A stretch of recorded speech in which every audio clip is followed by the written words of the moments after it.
Hey, it's Felicia Pride, head honey and honey child, and host of It's Good Over Here. Many of you may know, but I started as an author before transitioning to writing for the screen.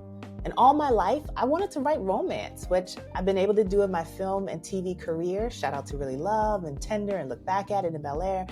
But I never got a chance to do so as an author until now. I'm so excited to announce the upcoming release of my first romance novella entitled Come Close. It's also Honey Child's first foray into publishing fiction. You can pre-order Come Close now on Amazon. Here's a quick synopsis. After years toiling in Hollywood, Amaya Ellis is finally directing her first feature film in her hometown, unexpectedly reuniting her with Kyrie Tate, her high school sweetheart, whom she hasn't seen in decades. He wasn't just the one, he was the standard. But ambitions, dreams, and the world got in the way, and their relationship fell apart. They lost touch, moved on, or so they thought. As fate brings them together, they relive their own movie of their past love and find themselves creating a new story. So, honeys, this week's guest, I have been following on Instagram for quite some time, and I just find her reels so incredibly inspiring. It's all about life 40 and over, right? Which is what we do here at It's Good Over Here. Candice Denise Owens is a Baltimore homegirl, and she has such a fresh perspective about being a honey. And I'm so excited to talk about that, as well as her transition into becoming a life coach and someone who is a pro-aging advocate. So let's get into it.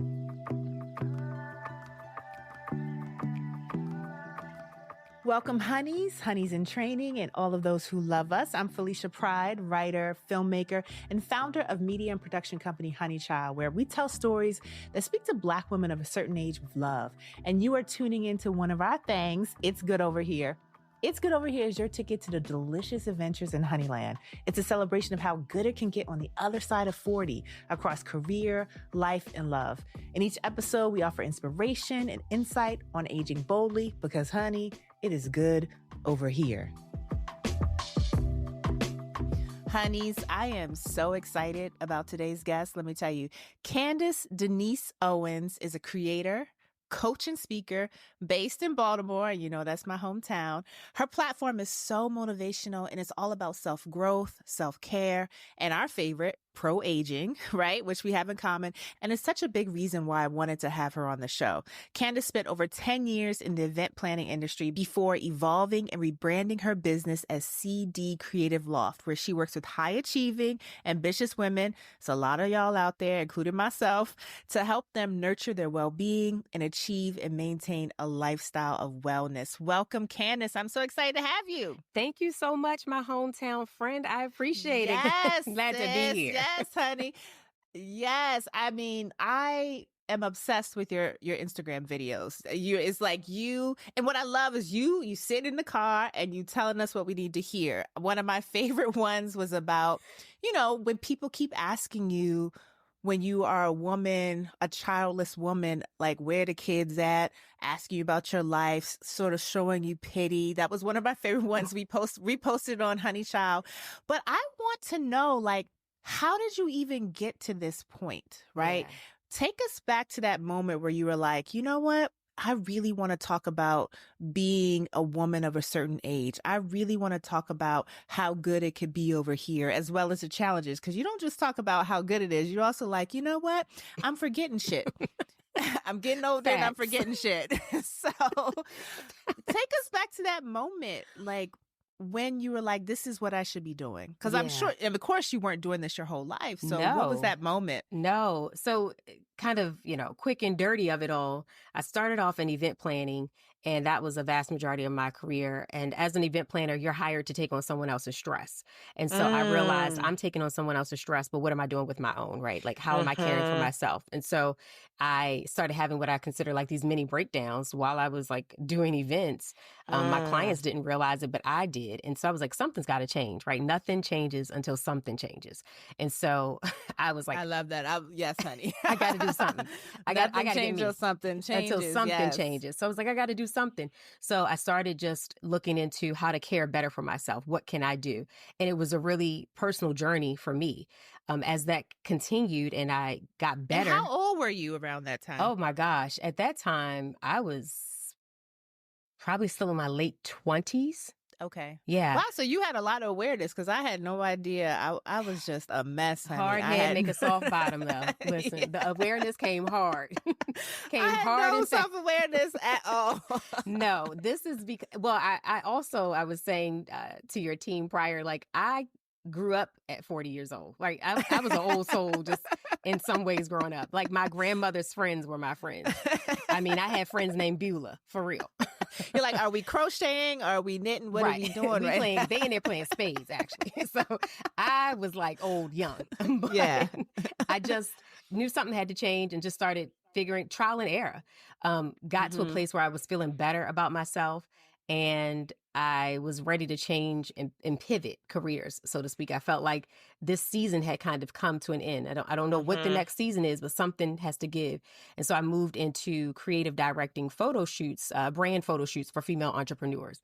So same concept. I'm putting together a photo shoot versus an event now. Yeah. As I was talking to these women that I was working with, I'd ask them, how are you? And they would say how their business was doing, right? And I realized that was kind of the moment, the light bulb that was like, maybe that's why I went through my journey, to help other women through theirs, so that these women who are high achievers, who are, business minded, who are goal getters, can start recognizing, even though they're taking care of their business, they need to understand the business of taking care of themselves. Well, because what I think is so interesting is that, sometimes there's not models for that. So when you were hanging out with your grandma, and was that a model? Were they taking care of themselves? Because I found the women in my family were taking care of everybody else. And I have taken that on in many ways. Yeah. So God rest her soul, my grandmother, right? She was not your average cookie cutting grandma. So let's start there, right? She was very spicy, to say the least. She did take care of everyone else very much so in those regards. And so, of course, like you said, kind of neglecting parts of herself and her friends as well. Like they were the glue that kept their families together. And so therefore they weren't. And I think, like you said, you grow up and you see things. Even though I wasn't realizing it at the time, I was learning of like what not to do. Don't be that person that's always there for everybody else, but never there for you. Yeah. Even up until my grandmother's like kind of last days, when she got ill, she never really even told us that she wasn't doing well. Like she held that, right? And so we learned about it kind of towards the end. There was no turning back after that. Yeah. And so, I probably learned whether I wanted to or not from that. And I just didn't want that for myself. So you're seeing these high ambitious women, they're describing them, how they're doing through their businesses. And I have definitely been there. And you have this light bulb moment. What do you do with that? How do you translate that into something tangible? So I translated it and was like, well, maybe I should start like coaching them. So that was kind of like the introduction to this whole self-care, well-being, coaching. That was the first step. And now, did you feel called to coaching? Because it's something that I feel like is, you kind of find your way to it, or it does feel like a definite calling. Did you feel called to it? Or? I did. I felt called. I didn't know if it was necessarily coaching, but I felt called to speak with women about how to support themselves better. Yeah. Right. And so I didn't know, and I just had to find an avenue to do it. So I put coaching to it. So, because I always tell people, like, the gift can change, or the gift doesn't change even if the talent does. So the gift was to empower, to encourage, to help them support themselves. The vehicle, which is the talent, how I do it, can change. So whether that's through speaking, whether that's through coaching, that can change. But I did feel called to do this. And so that was what was like, you know what? I'm going to pivot again. And I didn't know what was I didn't know what was on the other side of that, right? Like I walked away. I remember my mentor saying, you walked away from like contracts and money and all of these things. And you were like, I feel like Moses out here in the promised land. Like I'm supposed to help these women get free from themselves. And she was like, you sure? I was like, I don't know, but I feel like that's what I'm supposed to do. So I'm going to just keep going. Well, that's interesting because I have pivoted many times in my life, and I have found that sometimes people are scared for you, and that may Yep. look like them projecting their own fears onto you.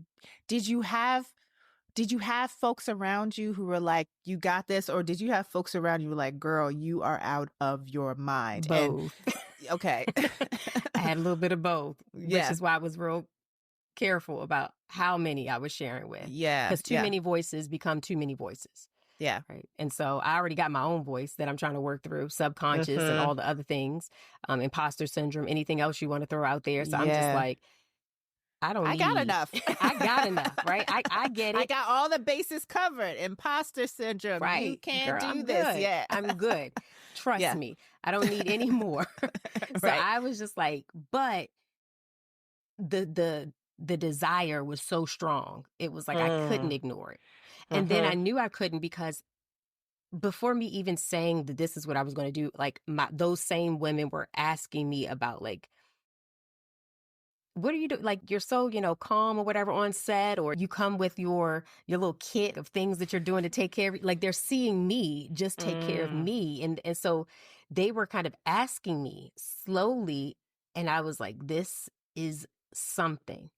I Yeah. don't know what it is, but there's something here. And that was the moment that I decided to say yes to the self-care space. And here's the thing, this wasn't what it even is like 3-4 years ago. This wasn't even what it is now.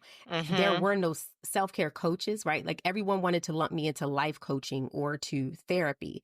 Or I was like, I'm neither. I am helping women with their day-to-day habits, their routines. How are they showing up for themselves now to preserve the selves of tomorrow?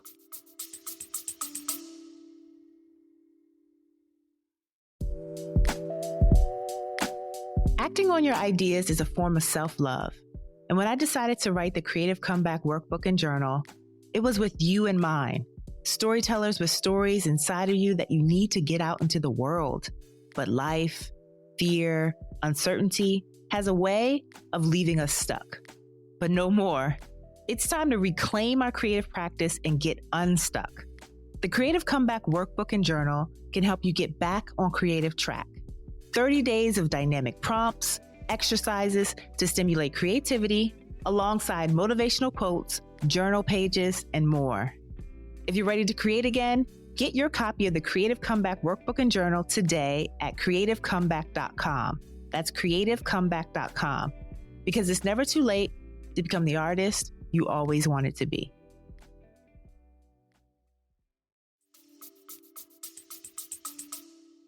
Well, how are we showing up? Talk a little bit about how are we showing up? Because I know how I'm showing up, honey, and it is a we struggle. are showing up with still capes on, right? Trying to be super women, still feeling guilty in many ways that spending time on self or taking time for thyself. We are showing up in ways where we still feel like it has to be either or. And I like to tell my clients it's and. It's not either they are taken care of or me. It's they should be taken care of, as in your family, whoever, and you, right? Yeah. You are a part of your family. So when you say I'm taking care of my family, are you not a part of your family dynamic? Yes. So yes, take care of you too. We're showing up with still putting oxygen mask on everyone else, right? Suffocating, drowning and suffocating ourselves. Capacity. Plates full, giving the day everything we got. And I always tell people, give the day what you can, not all that you got, So just last night, honey, I was like, every interview is a therapy session for me. I just want you to know that. So just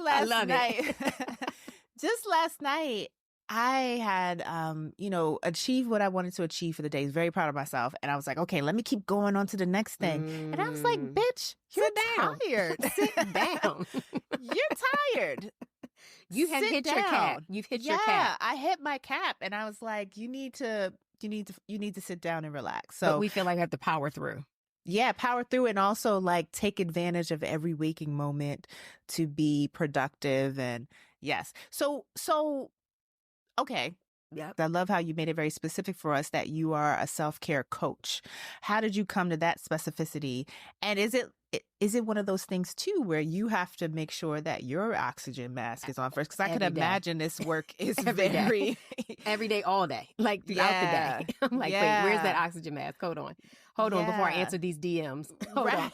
So it became very specific when I started looking at my own journey. Like I tell people I was my first case study. Like I was that. And so I felt like, what was it that you did for yourself? And I was like, I cared better for myself. And so it sounds so so simple. But 9 times out of 10, but it's also always profound. You're like, I cared better for myself. Profound. Yeah. And I said, well, then self-care, right? Yeah. Coaching, helping, coaching other women to care better for themselves. So it just made sense to just say self-care because that was the only thing I could think of, right? I was like, I'm not redesigning their life. I'm not a life redesigner. I'm not all these amazing terms that are out there. But like, what is my zone of genius, right? What's my zog? And so I was just like, that's what I know. And I'm going to be speaking from experience. So let's label it that, and just kind of kept going with it. So I had to give people my perspective of what this whole self-care meant, what self-care coaching meant, and defining that and showing up. And so I knew I would have to do a lot of work online for people to receive that, right? Like people have to hear something anywhere between 11 to 17 times before they even remotely think about it. And so I was like, I got to keep showing up, talking about this over and over so that when they hear self-care, I am one of the people that comes up in their brain. Like, she talks about that all the time. She's always talking about personal growth, self-care. Like, that's always what she's talking. Exactly. That's what I wanted. Well, let's talk about that because you show up on your Instagram. Honey, you are there showing up. Talk about, and your videos do incredibly well. You have an incredible presence on Instagram. Talk about, one, did you have to prep yourself to put yourself out there, right? To be doing these videos and what that looked like. And then 2, take us to your first viral video. What was that experience like? And and I want to put this in the context of being a honey, right? Like a honey who was putting herself out there on social media. What is that like? It's exciting and scary at the same time because it's a level of art to me. It's an art form. And, as E. Badu always says, right, I'm an artist and I'm sensitive about my shit. I was like, I'm going to go out here, but I don't know if the people are going to really receive this, especially those who had been with me for a while because they knew me as an event planner. And then I moved into creative directing. So I just didn't even know if they would pivot with me. Are they going to rock with me or are they going to leave? And reality is some people are going to leave because they don't like you. What you were offering no longer is what you're offering. So that was what they were there for. So you have to understand, right? If you were running a pancake house and all of a sudden you're talking about you sell shoes, like, well, why am I coming over here? I was here for pancakes. Now you're talking about you selling shoes. So I had to understand. And not take it personally. Correct. So that was part of preparing myself. When you said, what did you have to do? Show up. I had to understand people are going to leave. Yeah. And there's nothing you can do about it. And don't take it personal. And also understand that part of them leaving expands and opens up room for those who need to be there. Yes. So I love that. Is this about quality or is this about quantity? Do you want quality people here? And I was like, I want quality people, right? I want my people. You have the honeys, right? Where are my people? I was like, where is my vibe tribe? Where are they at? So that was a big thing, understanding that it's okay to do it afraid. Understand that whatever you put out there is subject to being judged. And I'm not going to be everyone's cup of tea because I shouldn't be. Yes. There are certain people that my voice is assigned to. There are people that I was assigned to show up for. And there's enough people out here for everybody to go around. So I don't feel enough. That is the huge piece. There is so many people to go around. And even with Honey Child, we want to represent for Black women 40 and over, but we also have a very specific voice. There's all types of honeys out there. Correct. And they may not be for us or we may not be for them. So we recognize even the specificity in the experiences of folks, right? Right. And I love that. I love that you get that as well, right? Because And everybody's version of being in these 40s are different. And, we'll talk about that. But I think it's great that you're like, hey, here's a place where you can land if this is for you. And so I always give the example. The other thing that helped me to answer the rest of that question was I recognize that I'm not going to be the only one. And just like when you go into a bread aisle, a water aisle at the grocery store, are there not multiples of water and different brands and bread and different brands and cereals? But guess what? They are still being bought. Yes. So somebody wants this brand. Somebody wants this. Somebody wants this. So it was not about trying to be the only one. It was about trying to find the ones. And that's a very expansive mindset for sure. Yeah. The things that I had to understand is that, do it afraid, understand it's going to be judged, recognize that you're not the only one, understand that people are going to leave, but they're making room for those who are going to come in. I love that. And so as far as my first viral moment, it was weird because I don't think I realized it was viral until everybody else started telling me. It was one of those things where it was like, do you know your video's going viral? And I'm like, is it? Now, what was the video? So this was a video that I did. It actually went viral first on TikTok. Okay. It was called Effective Immediately, or not called, but that's what it's about. And so I was saying that effective immediately, you need to, start creating those boundaries, or you need to start cutting the things off that no longer serve you. Effective immediately. And I came up with that thought because just like when you're at a company and you are let go, whatever, effective immediately. They don't even let you go back to your desk. Key card is done, baby. The key card is not working. You can't even get your purse. They're like, we'll bring it down to the lobby. Yeah. Effective immediately. And I was like, kind of joking about it, but I said, in our lives, we need to be effective immediately about some things. We sitting over here. Urgency. Yes. The urgency. We humming and hawing and oohing and ahhing. Girl, come on. Effective immediately, right? Enough is enough. Yes. And so yes. that was where that came from. And I was just reading, saying things that were just hitting my spirit. And it resonated with the folks unbeknown to me, because I was like, oh, well, everybody feeling like effective immediately. Men, women, everybody. Everybody. So I was blown away, because I'm thinking this is the one, huh? And so that's what's so interesting as you are putting out videos and sharing the message. You don't know which one is going to be the one that really, or the one of many that is going to really resonate with folks. It's so true though. If I hadn't lived it, I probably wouldn't know the magnitude of it. But it's like one of my favorite quotes from a Drake song. I can't remember which one, but the artist says in there, what I look like giving up today, if tomorrow might be the day I win.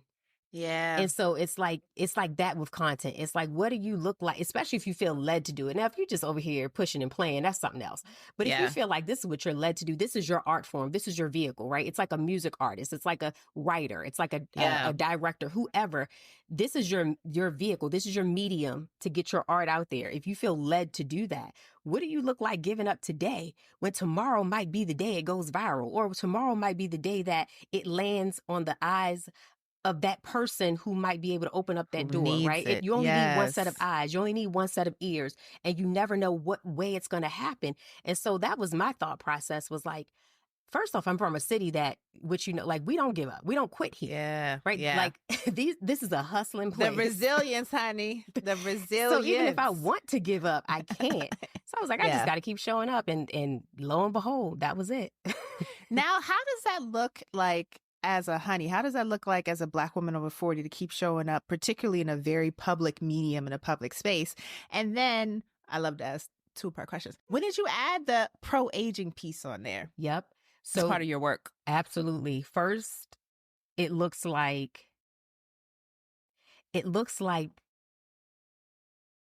I am being someone that I wished that I could see. Like, I was putting myself in the position of someone else, right? Like when you're like, I wish I saw this kind of person out there. Yeah. Being the inspiration for folks. Yeah. Yeah. So that's what it looks like, especially when I get messages from women telling me, thank you. This video right here, and they'll screenshot it or send me like, I didn't know I needed to hear this, or thank you for talking about, being childless over 40.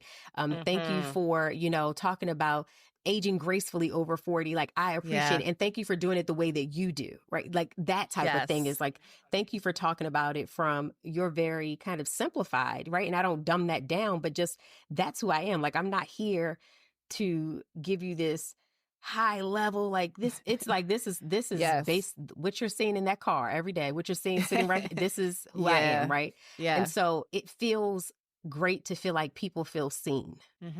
That's powerful. Yeah. So that's what it feels like over 40 to be some type of voice that's adding to this community, right? I'm not the only voice, but one of the voices that's helping to add to the community. So that's what it feels like. It feels great to feel like people feel seen, they feel safe, they feel valued. I'm grateful for that. And I don't take this lightly. And I would say to that too, like, it sometimes takes time to be okay with being seen, to be okay and accept seeing yourself because you're so not used to it. You know what I mean? Oh, like at all. It is probably still something I navigate when I see people either repurposing, like sharing a video, of mine on your page. When it was on your page, I was like, oh my gosh, like that's so dope. Like it's still very kind of surreal in ways when I see people use my audio or like using my voice, and they're like, they're speaking over, like using my voice, even quote unquote noticed, like in a Walmart. I knew I had arrived. I was like, baby, I didn't arrive. At Walmart, honey. Baby, let's talk about it. Baby, they know me at Walmart. I've arrived. Okay. Say what you want, but mama, I've arrived. You all can take an award, but I took the fact that the girl came up to me in the Walmart, made me feel all kinds of love. Yes, ma'am. So, yes, ma'am. But the other, you asked me about the pro-aging piece. When did you add that as part of the mix of your work? When I realized these 40s were a part of me. Like, I was evolving. But my body's evolving. It's changing. How I think is changing. And so I'm in a space right now in life where I don't want to do anything that doesn't feel aligned with me. And so it just felt like the natural progression to add this to, because I talked about self-care because that was something that, or still something that I journeyed through.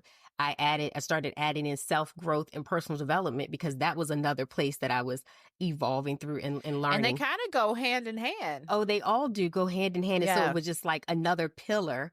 So it was like, okay, what's another place that I'm journeying? I am journeying these 40s. And I don't know how not to talk about this because this is very real in the field. So let's bring this into light. Unbeknown to me, it was like chef's kiss golden for so many people, because a lot of people feel like when they hear content creator or quote unquote influencer, whatever you want to use that, whatever terms, they tend to see the younger people. And shout out to my young people, right? I learned so much from them. My nieces, they get me right with with the photo dumps. I'm like, is this good? Does this work? Is this all right? They're like, yeah, auntie, you good. Okay, thanks. It passed the vibe check. So I just realized women wanted to see women this age, and it was like, okay, you want to see this. And so it opened up another kind of relatability with the audience that I didn't realize was there. And people were like, thank you for talking about these things. Absolutely.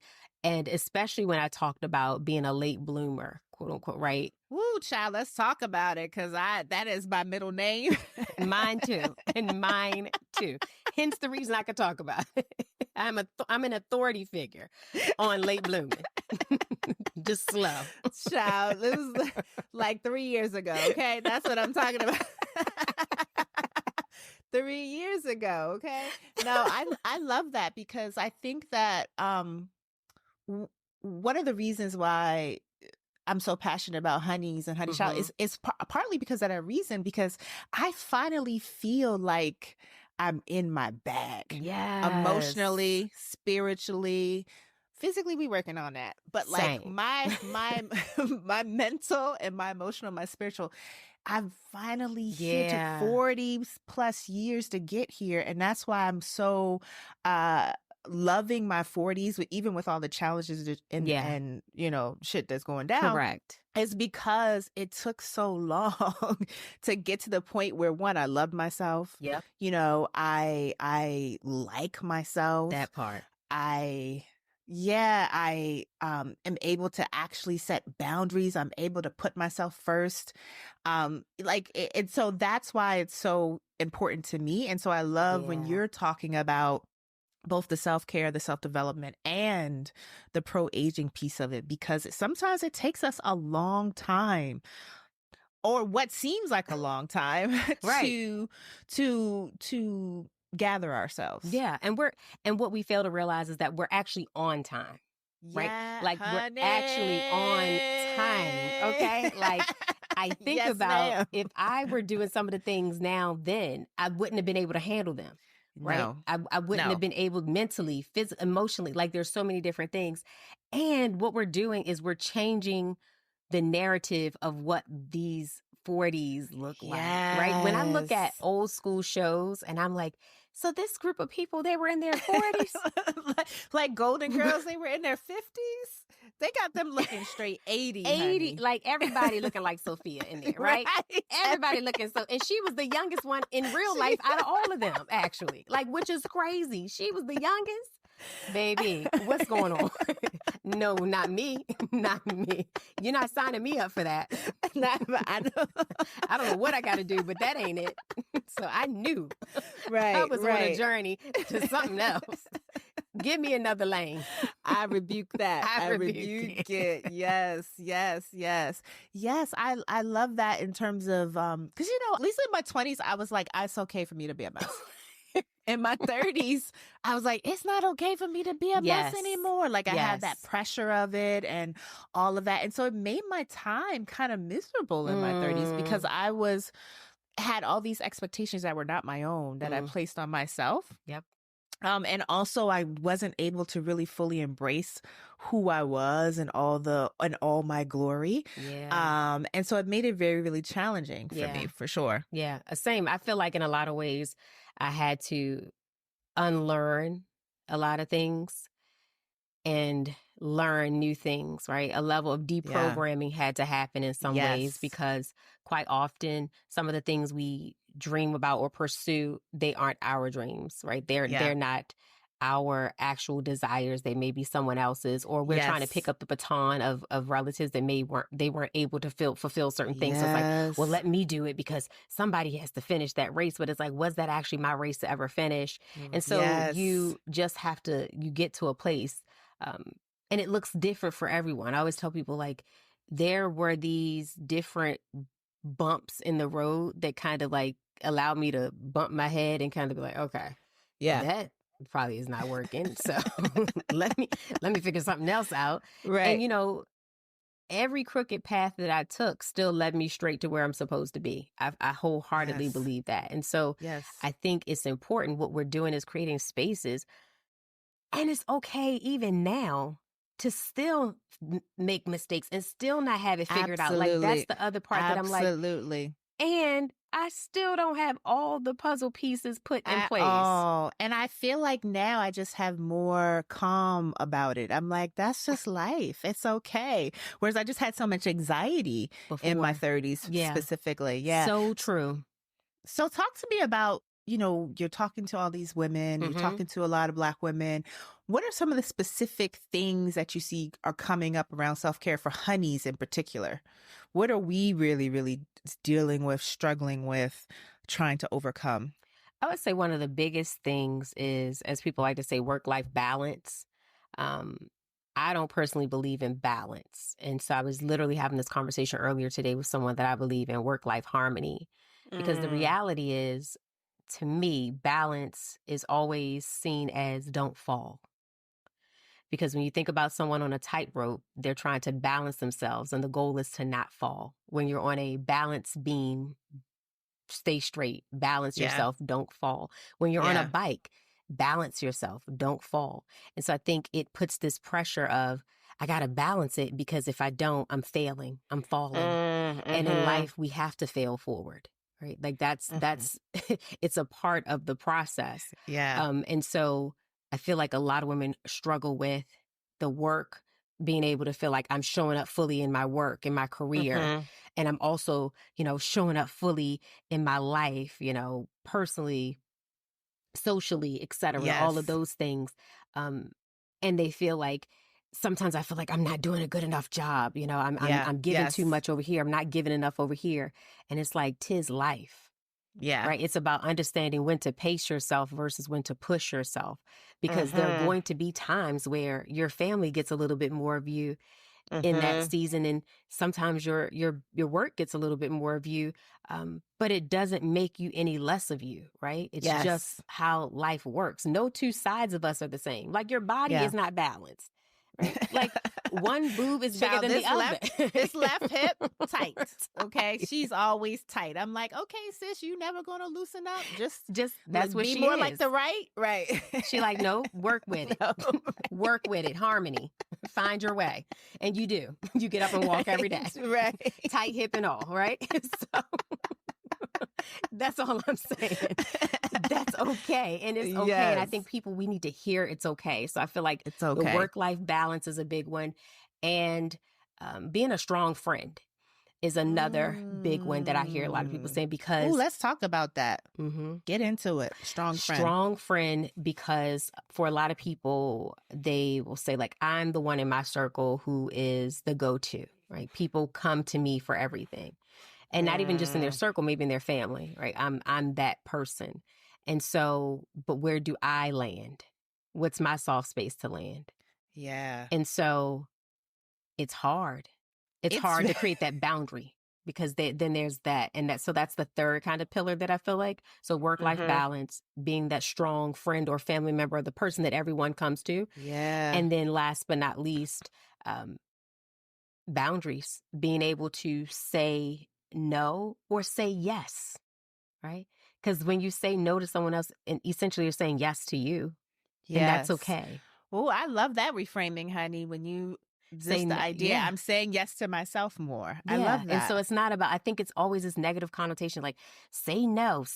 I'm saying yes to me. I can be present at home for me. I can get, ahead on I can rest. I can take time. Child, you actually I'm having a shift right now. Okay. I need everybody to know I'm having a shift for real, because I think too, with ambitious women, there's also a lot of demands on your time, especially when you come from a certain type of place, right? That's it. Where you also really want to give back all the time. And one of the things I struggle with is like, how much giving back can I do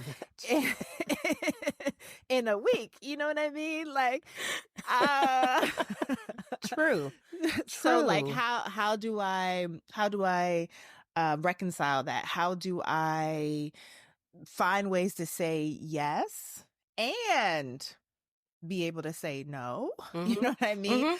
So that's definitely something that I see. And then, and I think that goes in with the strong friend, the strong family member, the strong mentor, like all of those pieces is really, really challenging. It's really challenging. Like you said, when you are hyper-focused, highly driven, ambitious. And for a lot of, us, sometimes we come out of spaces where we're the first person to be like this. We're the first of the many, that will come after us, but we're the first in our families or the first in our circles sometimes. And so it's, it's a blessing, and sometimes it can feel like not a blessing. I don't want to call it a curse because I don't think it's a curse, but it can feel not so much like right? A lot. It can feel like a lot. I didn't want to say a burden. It can feel like a little weight, like a little weighty. It can feel a little weighty. It's a little weighty. I don't know about all of this. I didn't know I signed. I know, God. It was in the fine print. I mean, did you get over on me? Because I'm feeling like you might have. And so I think sometimes we are, and it goes back to that whole piece of wanting to be with that representation. Yes. I think we want to be the representation too, Yeah, and the responsibility that comes with that. The responsibility. And I think one of the things that helped me free myself was that, Candice, you are not always, and there's a reel somewhere on my page about this, and I kind of had my own epiphany, but it was like, you're not always meant to be the person that's going to sow the seed or plant the seed, water it, and harvest it. Maybe your job is just to plant it and let somebody else come along in those people's lives that are going to water it, that are going to tend to it, that are going to nurture it, and then ultimately somebody will harvest it. But a lot of times we think we're supposed to be all pieces. And so I was like, it's more about me figuring out what piece am I actually supposed to play. Ooh, you are on here preaching, Miss Candice. You are on here preaching. I love it. We kind of talked about this a little bit, but what I love and about your story is just the idea of reinvention. And I feel like you're not even done yet. Like, I feel like I'm on version 3.5 at this point. That's it. And I don't know. I feel like there is more to it. And, you know, there's a lot of fear around reinventing. But I know that there are a lot of honeys out there who are feeling a calling to pivot, to reinvent themselves, to start over, to change, to stop. What would be your advice to those honeys on how to just move forward through their desire to change? Yeah. So, and I say this knowing that it's easier said than done, right? I think that it takes a lot more than just hearing this, but actually trying it and failing. Again, trying it and failing. So that's really a big part of it, because it's going to happen, you know? Yeah. For me, I think the biggest thing was I've seen what staying here has gotten me. Like, this is not serving me. I've seen what staying here is doing. Yes. Just what is on the other side? It can't be worse than what this is. This is doing nothing for me. So if anything, let's just go see, right? Let's go see. And let's go see. Let's go see. That. And if not, I know I can come back to this. But let's go see. Let's go see. And you know more when you're exposed to more. And so once you allow yourself to be exposed, it was always hard to go back. There's no turning back. You're like, I got a little taste. Ooh. It is good over here. Let me tell you. Listen, and I know it's hard work, okay? Yeah. But what I'm reaping over here. Yes. I would rather work hard at something that I actually enjoy and that I actually believe in than working hard at something that I don't. And again, I don't take that lightly to say it's not, that it doesn't come with its sacrifices. It does. And so you have to assess at that point in your life, what are you willing to sacrifice? It's so interesting because I think about that in the context of my self-work journey. I have been in therapy consistently for 7 years. Every day I am meditating. I am listening to some self-help podcasts. Like, the work is so continuous. Yeah. Because I got a taste of how good it is when you are working on yourself. I got a taste of how I saw that the work works, and it's no turning back. You can't. Like, you couldn't go back to that version of you if you tried. I can't. I'm like, so I'm going to continue. It's a lot of work, but I'm going to continue putting in this work. When I hear my therapist say and remind me of how far I've grown over these past 7 years, I'm like, oh, we're keeping this going. We're keeping this going because there's a higher version of ourselves that wants to meet us. When we feel, like, I feel like that. I want to meet her. I want to meet her. Fly as Come fuck. on. I'm like, show up as her, right? Show up as him. Show up as them. Like, show up as that person, because there's a higher version of you that wants to meet you. And so I often feel like when you feel that desire, or like, I'm supposed to be doing this, what you are trying to do is deny that higher version of you that's trying to meet you. It's like, it's calling you. Where you are is temporary. That higher version is like, there is more. You're not wrong. I'm just trying to get you here because I'm already here living it. It's already happening. You better keep preaching. Right? You better keep preaching, honey. It's already happening. So it's just wanting you to start adopting that mentality and start owning it and start operating in it. And so every day, right? Like, what are you doing today that helps you to become that version of you tomorrow? Well, honey, we are so grateful that you stepped into your gift. I'm grateful that you stepped in your gift for today. You are speaking to me, but we are grateful because it is so inspiring. I am inspired. Thank you. And it's clear you have a gift. I hear the prophecy in the voice. I hear it. Thank you. You know, and I hear the old woman in the voice too. I hear grandmas. Grandma is rolling around like, thank you. I hear grandmas in the voice. So we are so grateful that you stepped past fear or walked hand in hand with fear to your next journey, your next destination of being a self-care coach. We love it and we're so grateful. So now we want to get into our segment that we call Pleasure Principle. Okay. Two of our favorite words at Honey Child are desire and pleasure, and we define them very expansively. Okay. Anything that we want and anything that makes us feel good. So we want to talk about, what does pleasure seeking look like for you? Ooh. I would probably say it looks like small joys. Like anything that is a small joy brings me a bit of pleasure. And so I think it doesn't have to be these huge things. Like I gain pleasure from just this morning. I was driving to an early stretch appointment with my clinician, and the clouds were like the sky looked like someone painted it. And I was like, oh my gosh, I said out loud, I was like, the sky looks amazing. And there was this moment of small joy, but it brought me so much pleasure because I was like, and I'm alive to see it, right? Like, and I'm alive to see this painting that was created for me this morning, which I felt like, right? Like it was created for me. Granted, it's for everybody, but for me, it was very personal. So to me, it's any small joys bring me pleasure. I love that. I love that. Tell us one of your deepest desires at this age. I would probably say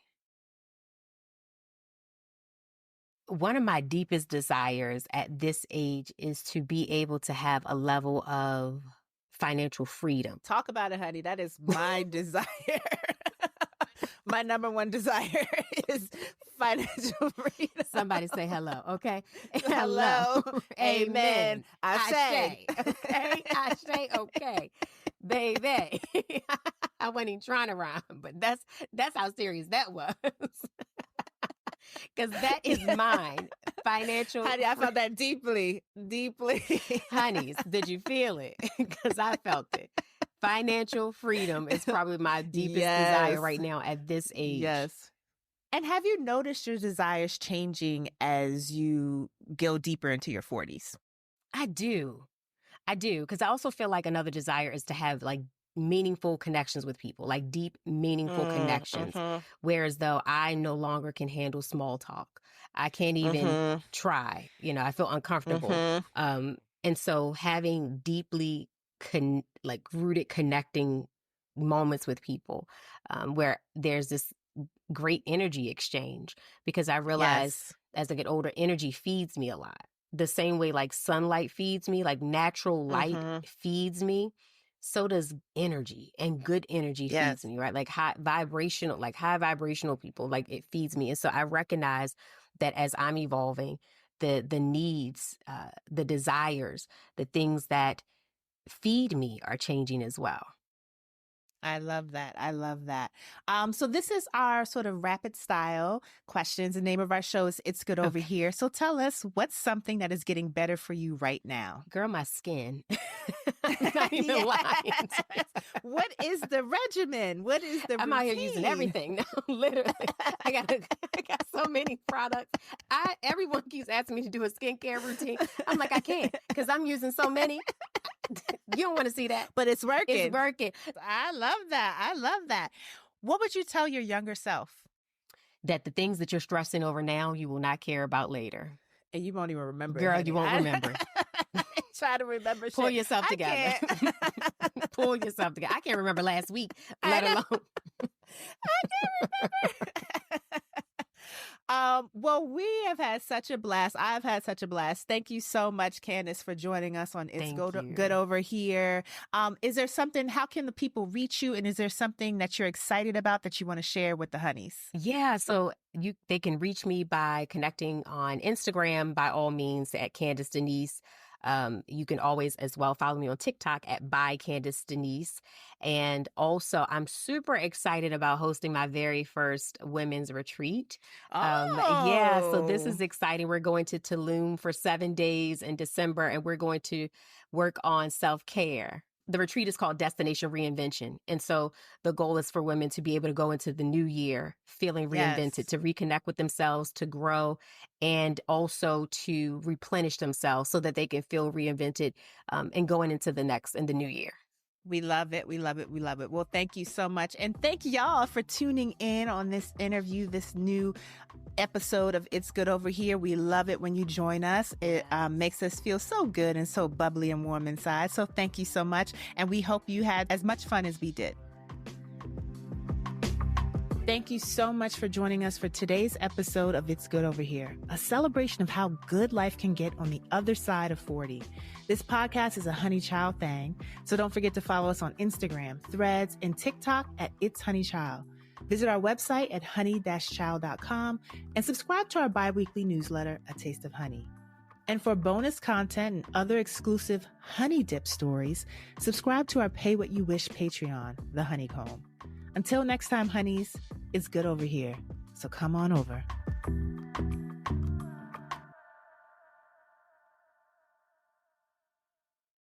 Hey, honeys, have you signed up for our newsletter? A Taste of Honey delivers right to your inbox bi-weekly and is full of honey news, conversation, and shenanigans. Sign up now at honey-child.com. That's honey-child.com.